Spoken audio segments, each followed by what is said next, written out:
சேலம் மாவட்டம் மேட்டூர் வட்டம் கரிக்காப்பட்டியில் நாகராஜா நாகக்கனி ஆலயம் உள்ளது.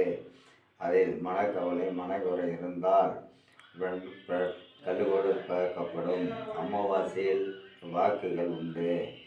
குழந்தைகள் இல்லாமல் 10 வருடம் 15 வருடம் குழந்தைகள் இல்லாமல் இருப்பவர்கள் ஆயா கோயிலிருந்து எலுமிச்சங்கனி வாங்கி சாப்பிட்டால் அது புத்திர பாக்கியம் உண்டு.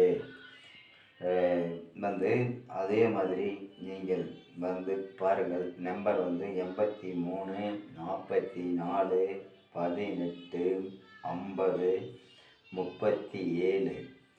50 37. சாந்தி சுந்தரம் நாகக்கன்னி ஆலயத்தில் நீங்கள் வணங்கி போங்கள். வணங்கி போனவர்களுக்கு நல்ல வரம் தரும். 2வது நல்ல வரம் தரும். இதுக்கு மேல் நன்றி, வணக்கம்.